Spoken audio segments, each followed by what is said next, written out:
Hi, and welcome to the first edition of the PodKaz for 2026. My name is Todd Milewski. I'm here with Nicole Haase. We are from USCHO.com, and we will be talking college hockey a little bit later in today's show. And, well, that's really what we do here. But we wanted to start this edition with an event that's coming up this week. And, well, Nicole is not here in the U.S. Nicole, where are you and for what?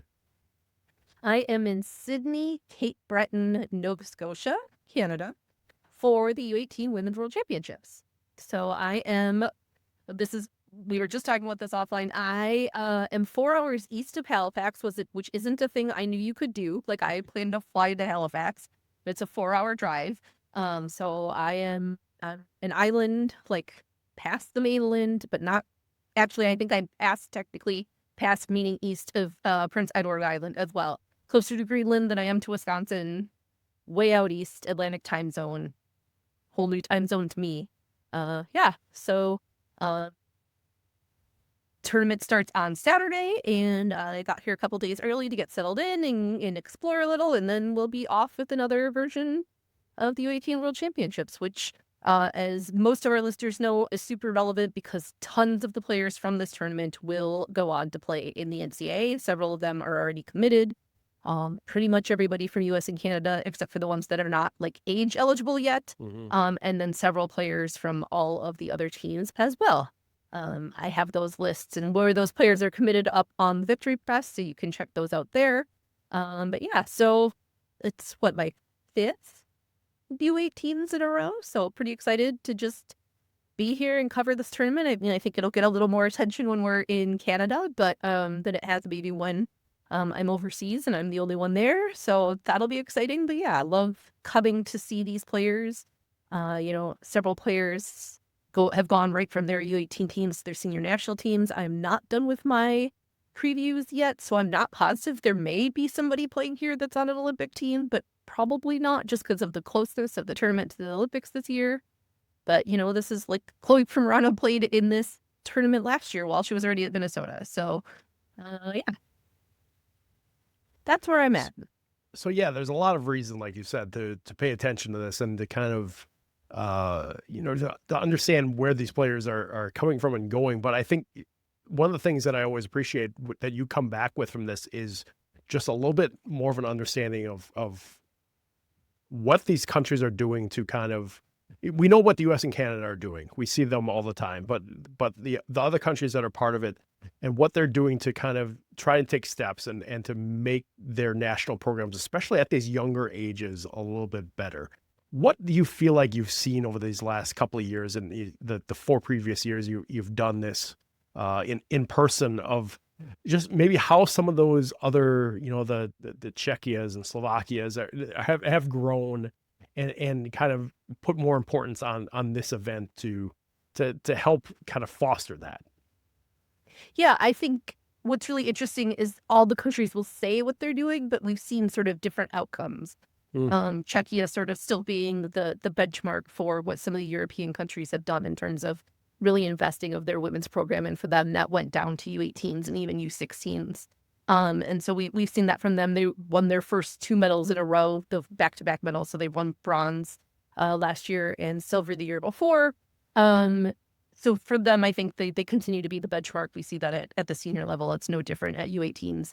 One of the biggest things is that their U18 coach, Dusan, is on Carla McLeod's coaching staff with the senior team. Like, that is a fully integrated, they all work and talk together. They know that some players from U18s will probably be playing at the senior level. And just the conversation and sort of the flow of information and the way that they're all tied together.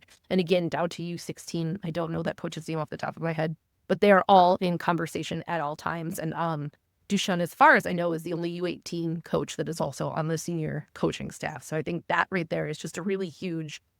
Czechia just made that full-on investment, bringing in Teresa Sadalova as their GM, and she just really, sort of forced their federation to say, like, this is what we're going to do, and they put in the investment and they started from the ground up. So we've seen that pay off for them at the senior level, and it's been the same at U18s too. We were in Sweden in 2023 hope I'm getting those numbers right. And they, made a big push and talked about their federation, and their investment. And one thing it's with Sweden is they're very focused on, and this was pre the PWHL launching or maybe even being announced, was that like they need to focus on homegrown talent. And so that means like when players were coming to the SDHL, they still wanted to make sure that a large portion of most SDHL rosters were Swedish born players. I'm not sure they've seen the same payoff, but you know how we kind of talk about like that next level jump, maybe in like the WCHA. I feel like that's where Sweden is. I do feel like we've seen improvement from them, particularly 2 years ago. They had a poor quarterfinal showing, and that was just like sort of unacceptable to them.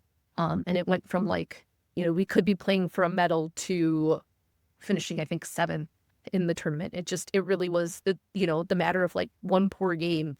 And so I felt like they really pushed quite a bit last year. They lost to the U.S. in the semifinals 2-1. They lost to Czechia in the bronze medal game 2-1. So ultimately, they only improved. They went from 5th to 4th in the overall standings. But I felt like they set a goal for themselves, which is to improve from what they had done. And I really think that they've shown that over the past 2 seasons. So I feel like the growth is maybe a little slower there. But I do think they put that attention on and really did it. And then, kind of the other end of the spectrum is someone like Slovakia, right, who just has Nella and Nella Lopashinova, and the nobody else in her team really reaches that level of talent, and that's absolutely nothing against her team. She's at a higher level than most anyone that will hit the ice this weekend. But she clearly has put in the individual work to raise her game, but I'm not sure that the federation has done sort of the same thing. And she has talked about years ago that she was leading the senior league in Slovakia as like a 14 and 15-year-old. And so I think she and a couple other teammates have come over to the U.S. both for prep school and leading into the NCAAs. So hopefully we see that continued growth from them, sort of that trajectory that we saw maybe from Czechia 10 years ago, where a couple of players came first, and then it started that rolling it down the hill, picking up on momentum. But yeah, I think that's sort of where we're at. And then an interesting one for me this week will be Hungary, because we've seen a couple of Hungarian players, Emma Christ at Minnesota and a few others.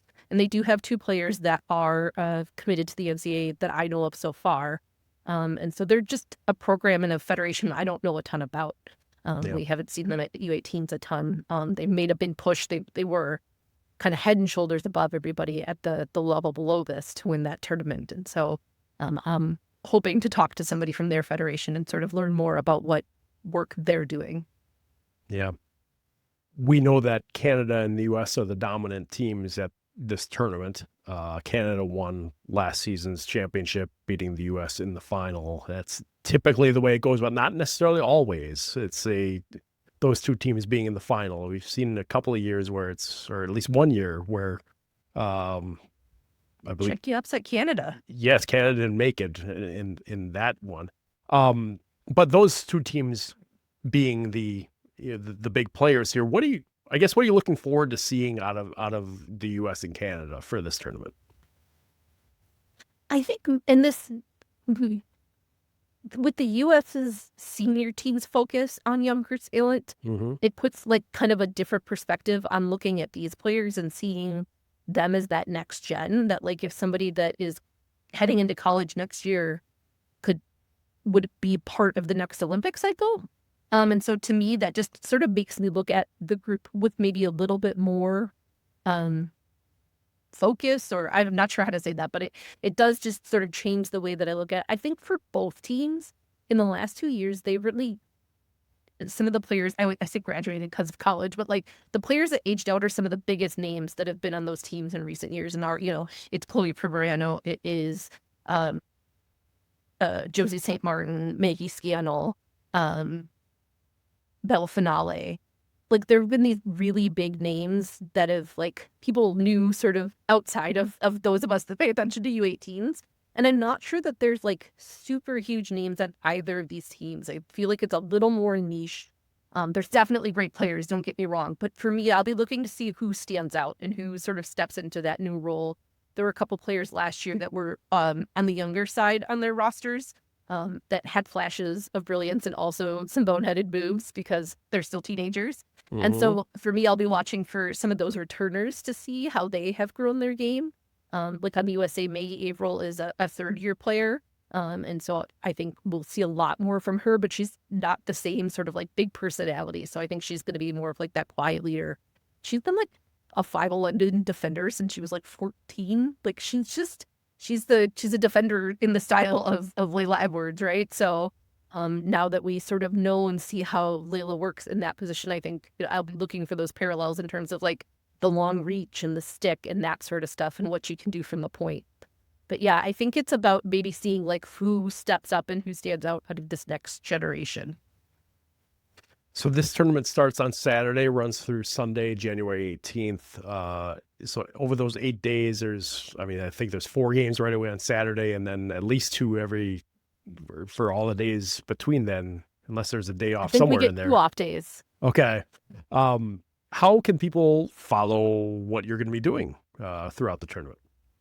Yeah, so all of the games will be all of the US and Canada games. Oh God, this gets so complicated. TSN is the one that covers this. So folks in Canada should be able to always find it on TSN. US games, and they will carry US games, Canada games, and then quarterfinals on. US games should also be on NHL Network, and they will carry the TSN feed. I will say that when I went looking for links for NCAA games to get prepared for next weekend, there were some World Championship things on ESPN Plus. No details. They were on the calendar. So obviously, we won't know until it happens, but I have hope for folks that it'll be on ESPN Plus, which is at least easier to see. Right. A lot of times the Finland games will be available online. So obviously it's Finnish commentary, but at least it's free online. And I have all of those things linked up on Victory Press. And then I will be live tweeting, for lack of a better word, on both Blue Sky and Twitter. I would love to get off Twitter, but that's where all the highlights get shared. IIHF and all the federations are still on Twitter. So I will be sharing. IIHF does not allow video taken during game time, so I'm not personally taking video, but I do try to get like goal celebrations and things like that, non-gameplay stuff, and then lots of pictures. So definitely follow along on both Blue Sky and Twitter, where I am at Nicole Haase, and then also on Instagram, both the Victory Press Instagram and my own personal, which is Nicole Haase 14. I will try and share both tournament stuff and the things that I'm doing, my side quests while I'm here. Yeah, that's as for me almost as entertaining as the hockey is what you get, what you find, and some of your travel excitement of how you get places. Yeah, I have a car this time, so that's at least nice. And we're in one city, but we are super remote. The place I'm renting has snowshoes, and they are supposed to get some more snow. So I'm hoping to go out and do some nature stuff while I'm here. Sounds good.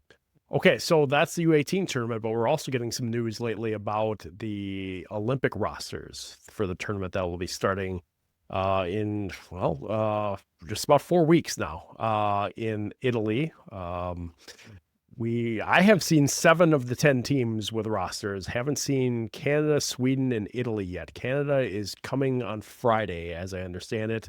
The other 2, not totally sure of the timing there.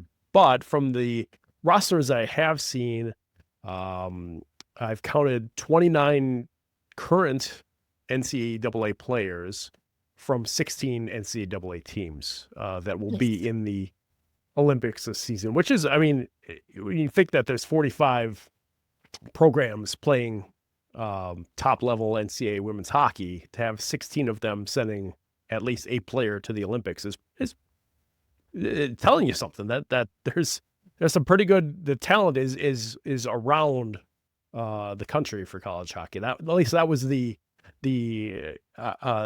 what I took out of that when I was just kind of counting around, seeing there's a IIHF page that is tracking all of the rosters being released, and so having seen that, it's that stood out to me.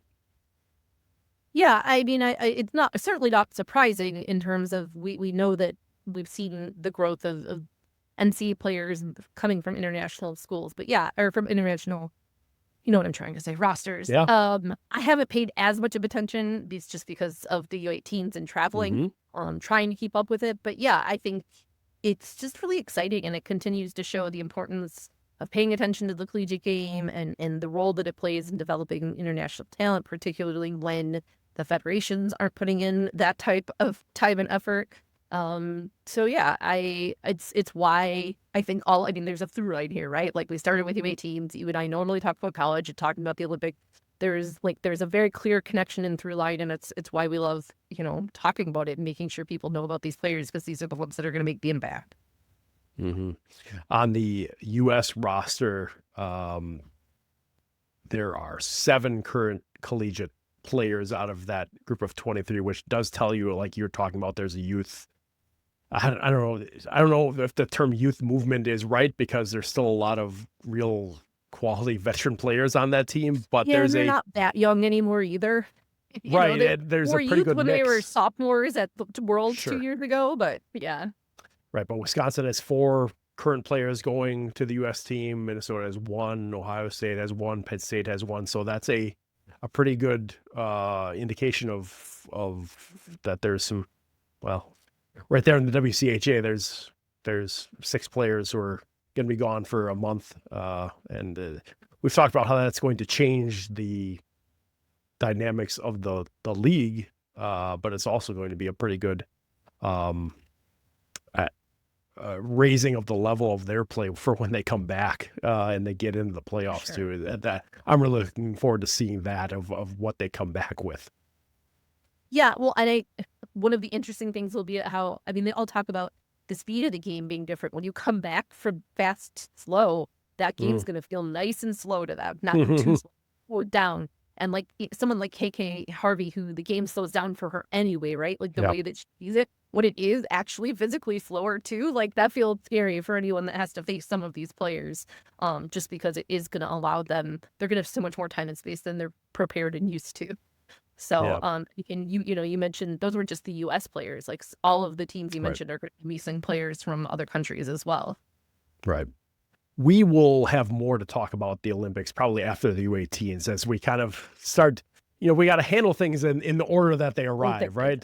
Right. Yeah. One thing at a time here. So let's get through the U18s, but also be on the lookout for those rosters. And we will have a full rundown on USCHO.com eventually of where all these players are coming from and where they're going. Yes, because that will be important as we're looking towards the end of January and then into the start of February, really, the good portion of February, while those players will be gone from their teams. And that's obviously going to have an impact on the way the final weeks of the regular season play out here in NCAA hockey. So that is going to wrap up our first segment. When we come back, we're going to look back at what we missed over the break, and then we'll look ahead at what's coming up ahead here in NCAA women's hockey. Stay with us on the podcast.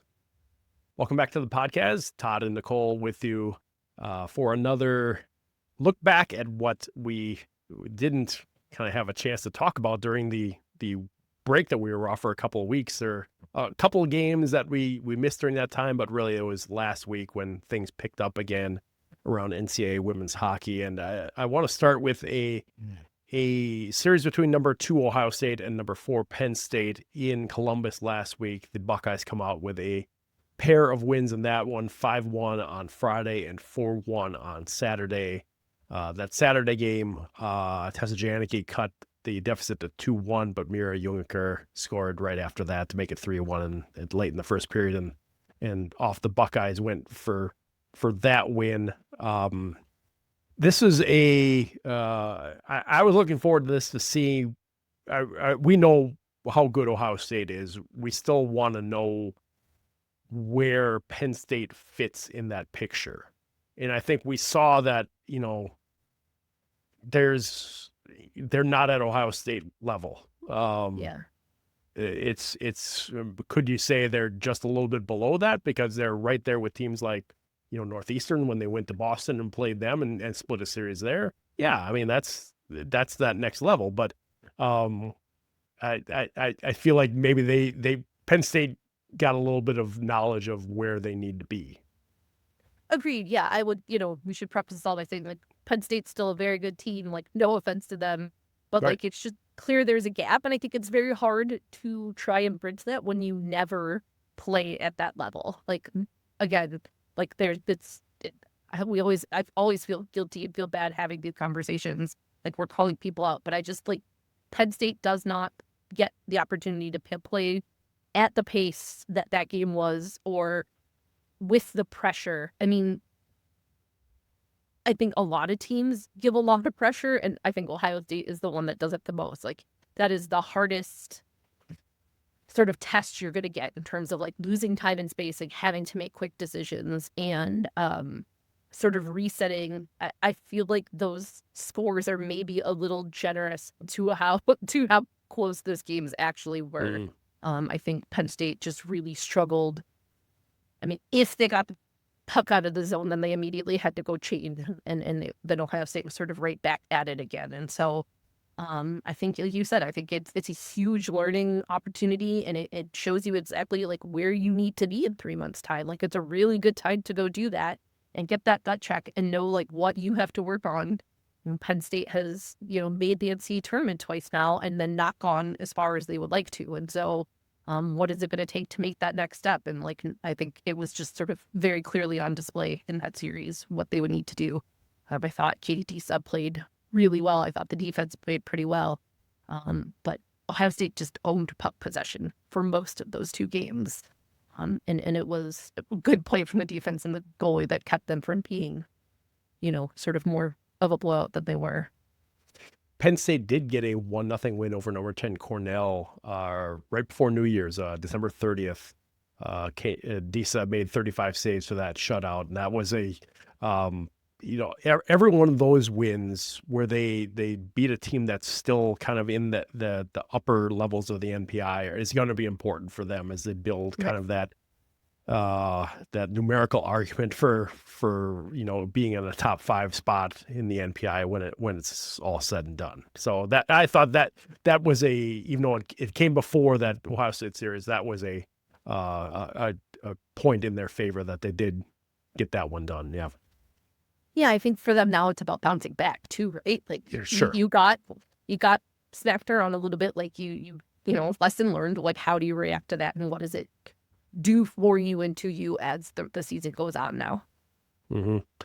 Let's talk about the Friendship Series in Belfast, Northern Ireland last weekend, where the 4-team field included number 5 Minnesota Duluth and number 8 Quinnipiac, and they did play on the second day of the tournament, but it was for third place because they both lost. Well, they both did not advance to the championship game. Duluth lost 3-2 in overtime to Harvard. Quinnipiac tied BU 2-2 and then lost in the shootout. That, of course, doesn't count towards the result, but counted towards who made it into the championship. Quinnipiac did win that third place game 3-1 over Duluth. Emerson Jarvis broke a 1-1 tie with 13:57 left, and Kaylin Marsh scored her 24th goal of the season into an empty net. You'll hear that number 24 again in a minute because we're getting up there with a lot of players.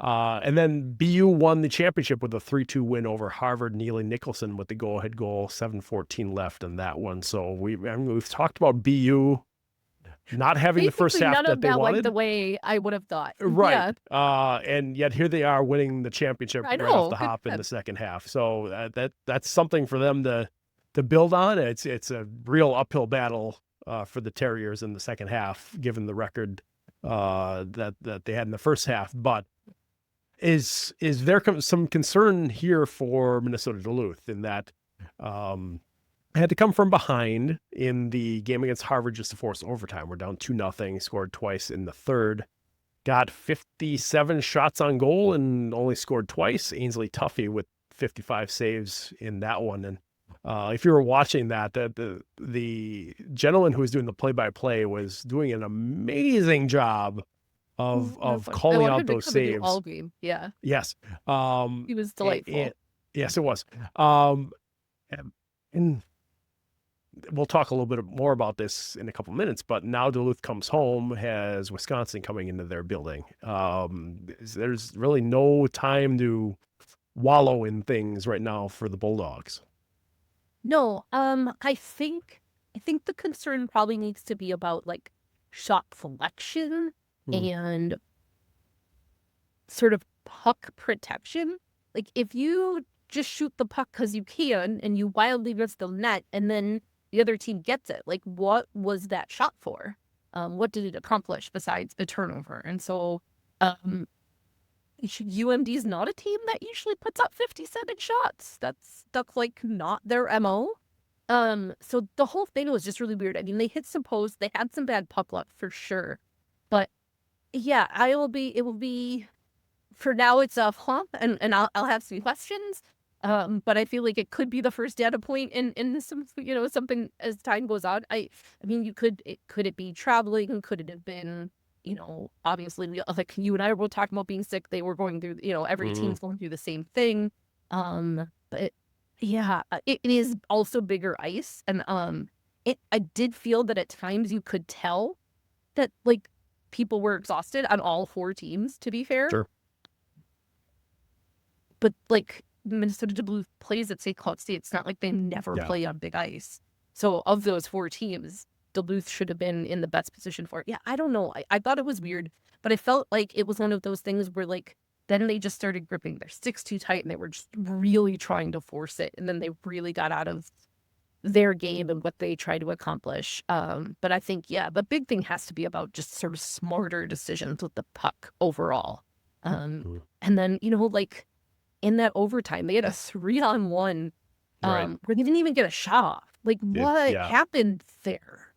It was just like so out of it's not what I expect from them. It's not what we are used to seeing. And so stuff like that makes me think that there was, sort of maybe more going on or that it's you just get in your head at that point.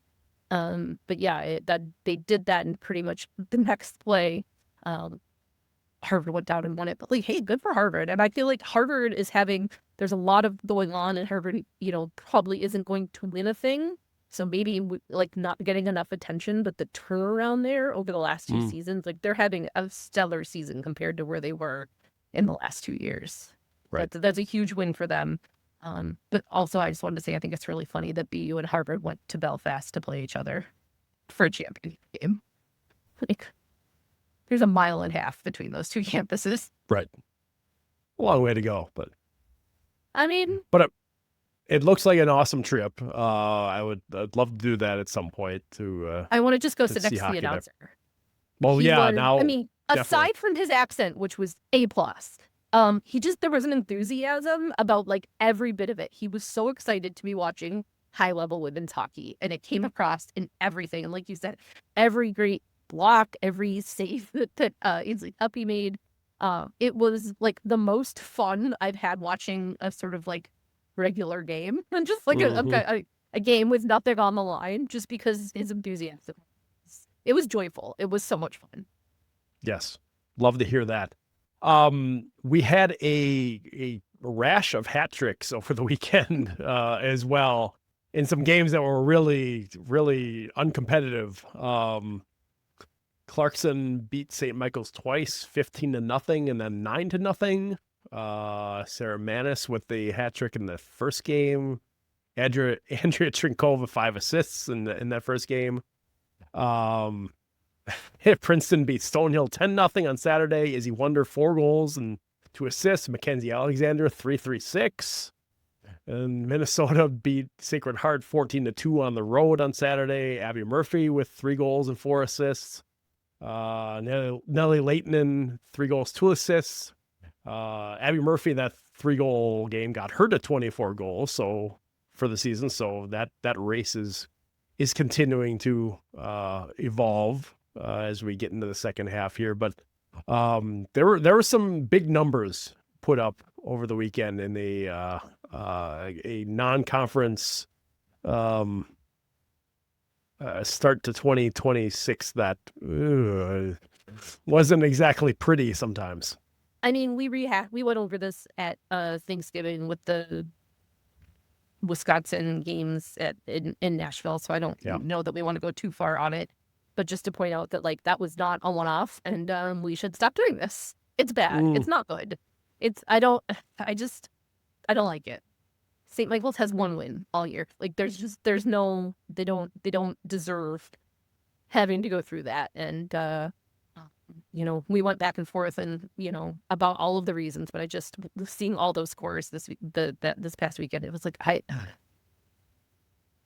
and then then when we start talking about awards and things at the end of the year, we had this conversation last year about like should some of the blowout wins not like should those goals be counted different? I don't know how you want to say it, but like if you're talking about Abby Murphy running away with scoring numbers, well, 7 points in one game is like kind of absurd for anybody.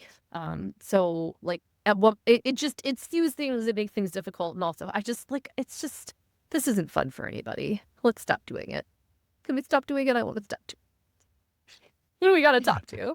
Who are the people who are making these decisions? We need to get to them with that information. I do. Right? Can we also say though, what was Minnesota doing in the first game?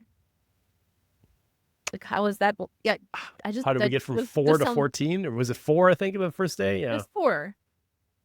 Not that I'm like, why didn't you blow them out more? But also like, I have questions. I did not get to watch, but I have questions. I would imagine that at some point when you're trying to chase around Minnesota for one day, the second day of trying to chase around Minnesota, day gets rough. Yeah, you get pretty tired of doing that. Yeah, kind of how I figured the second day in Belfast went. Like you're all jet lagged and playing on big ice and played overtime, and I don't think those second days results say much. Right. One more result I want to get to on Tuesday. Number 14 Yale beat number 6 Northeastern 3-0. Samson Fry with a 22 save shutout for Yale, which I mean we had talked about Northeastern before the break, kind of going in on a pretty good run, and a midweek game kind of might end up hurting them in the numbers as it progresses through the season. Yeah, I feel like that is, what we've talked about in terms of like ECAC games where they're all really important, right? And you can't overlook them. And I feel like they got bit by that here.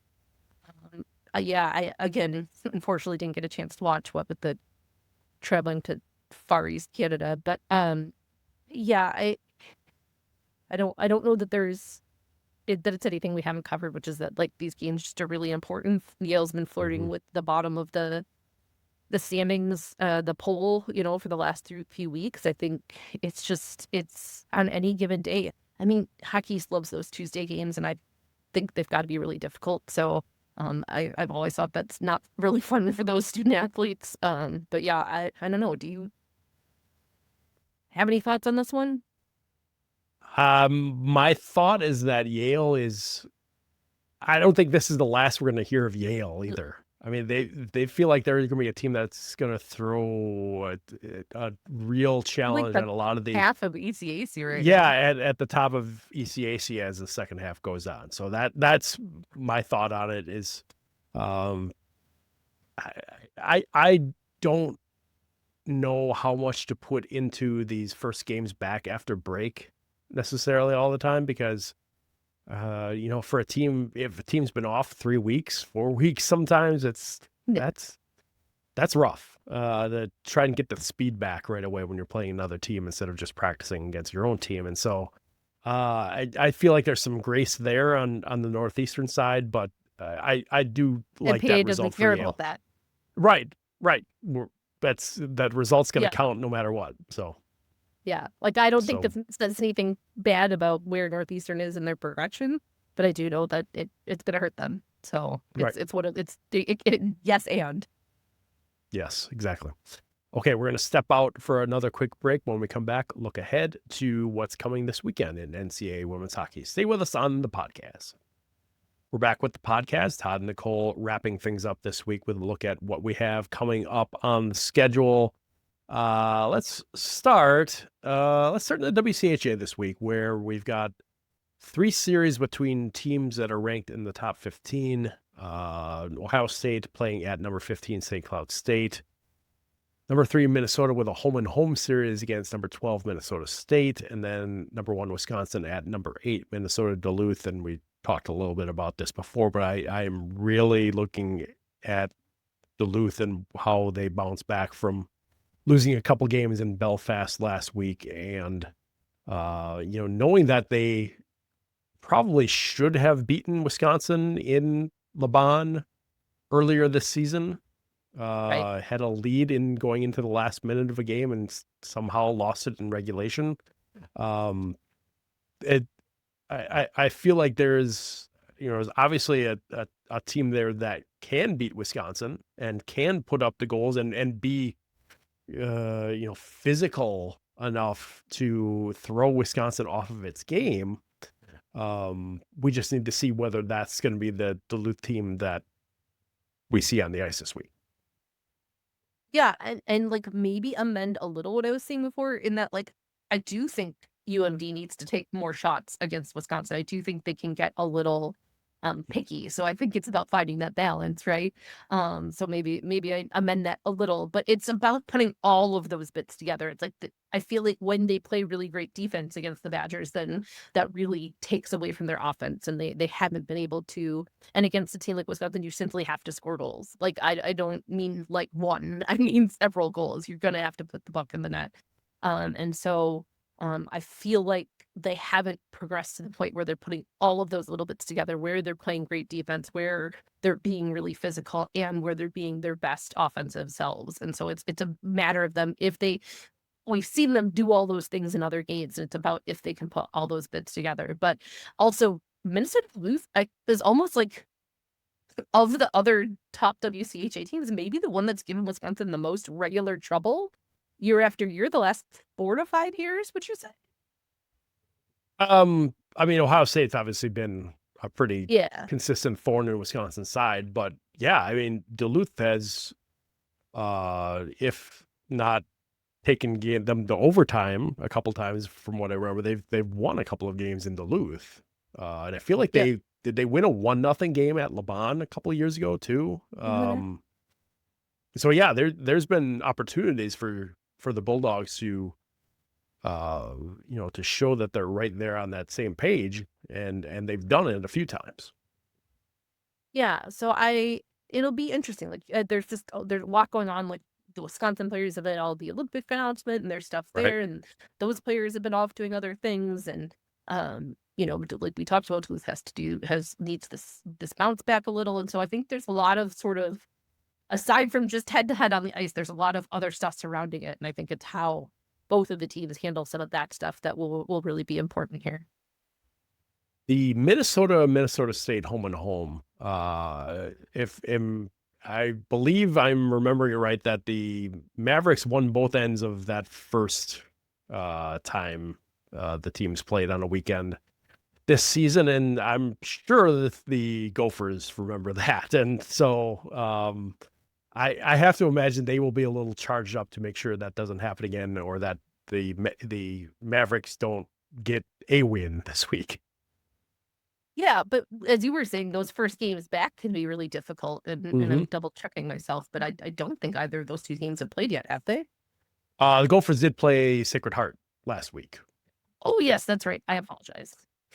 We did just talk about that. Can you tell that there's too many things happening at once? I apologize.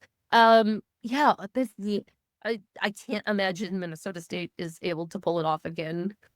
Just because I Gophers got a lot of pride on the line here, and I think as soon as that weekend finished, this weekend got circled on the calendar. So, yeah, I think it'll be interesting. Like clearly, Mankato had some stuff figured out about the Gophers, and so usually when you talk to Brad Frost about playing like Nadine or Mark, he'll talk about the chess match because they know each other so well that there's like no secrets anymore. I feel like this one's going to be a really interesting chess match in terms of like what Minnesota State figured out last time, and now Frosty trying to counter some of that, but imagining Minnesota State has prepared for some of that. So I think there's going to be some interesting machinations happening there to try and sort of figure out what's the key that turns the lock. Yeah. Some important games happening in ECAC hockey this weekend, involving number 11 Clarkson going on the road to number 10 Cornell on Friday, and then number 13 Colgate on Saturday. These are, I just feel like are a little bit of a measuring stick right now for how the second half is going to go for really all three of those teams. They're all in that that space that you don't like to be in, and that next group of teams in the rankings after you're looking at at large bids. Let's see if we get any more clarity coming out of this week, because as we know, ECAC doesn't always give us that. So we'll have to, I guess, look back into it next week and see if we know anything more, or if we're just kind of going to have to push that down the road a little bit more to be able to tell who's going where.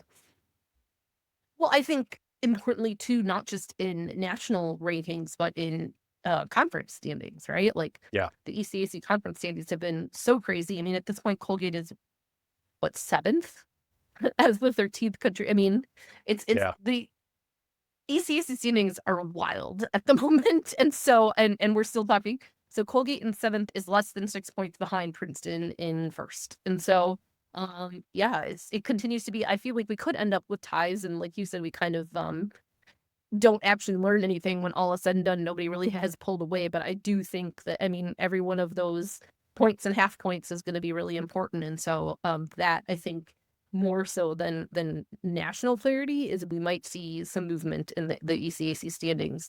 And as we just talked about, like, the sort of quote unquote lower half of their standings are some really dangerous teams that have already beat ranked schools this season. And so when it gets down to it, like, they have to be earning all those points. And also the postseason is going to be, I think, really scary in the ECAC. Like, you could really end up getting some damage, with an early ECAC tournament loss. And so that's why those standings, I think, are ultimately so important. In the Atlantic hockey standings, we have Penn State and Mercyhurst 1 and 2. There's a pretty big gap there, but Mercyhurst is hosting the Nittany Lions this week, Friday and Saturday. I will be watching to see how Penn State rebounds. This is a little bit of a like we were talking about with Minnesota coming back after having lost twice to Mankato. Penn State, after having lost twice to Ohio State, now knows what level they have to play at, and can, maybe start to build up towards that this week. Even though, I mean, I don't mean to sound flippant here, but playing Mercyhurst is not playing Ohio State, but you have to treat it like it is. And I think that's Mercyhurst is the only team in their conference that's been able to beat them over the last couple of years. Right. And so I do think that Penn State is, above and beyond. I do think they're the best team in their conference, but I don't think these are gimme games at any point, but particularly coming off, those 2 losses. Like, this is, as far as bounce backs go for in IIHF conference, like, this is as tough as it gets for Penn State. So yeah, I think there's a lot here that they have to. I mean, can they afford to drop the points? Absolutely. But I just think in terms of the for conference standings, but in terms of their MPI, and also just in terms of their, like, mentality, I really think they have to have a strong weekend here. Yeah. And just to look ahead to next week, early in the week, the Beanpot starts on Tuesday. Semifinals at Walter Brown Arena. Boston College against Harvard, and then Northeastern against BU. So could be a no idea what's going to happen. Yeah, I mean, feel like that's a wide open field. I mean, Northeastern is obviously the highest ranked of those teams, but both Harvard having and to go and play at BU really well. Yeah, right. And we'll find out a lot more about Northeastern through the second half of this season, now that they're the nomads of college hockey without a home rink of their own and having to play the rest of their games somewhere else. So a lot to be found out there. At least 2 for the Olympics, possibly more. Right. Off my head.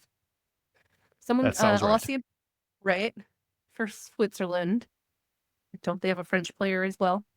Well, Doesn't now matter. now I'm going to my spreadsheet that I've put together here. I had a 18-hour travel day yesterday, so we really should not rely on my. Right. I see one as I'm looking real quick here, but that may be, well, anyway, but there may be more.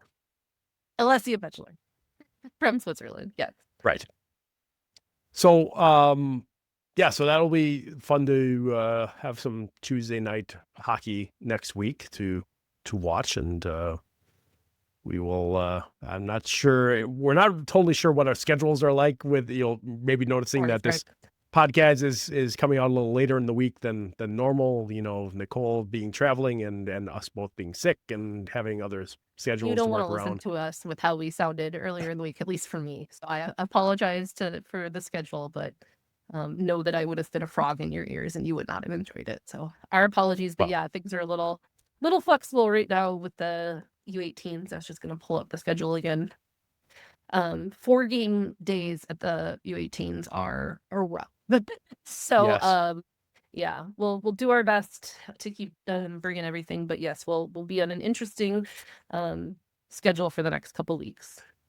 Yes, but make sure you follow Nicole on social and follow the tournament, her coverage at Victory Press, and make sure you check everything out at USCHO.com. We will have more Olympic coverage as those rosters get finalized, and look ahead to that tournament when that happens as well. But we'll make sure to keep you updated on the NCAA games, follow all the scores and standings and stats and everything over there. And we appreciate you listening and or watching the podcast. So for Nicole, I'm Todd. We will talk to you next week.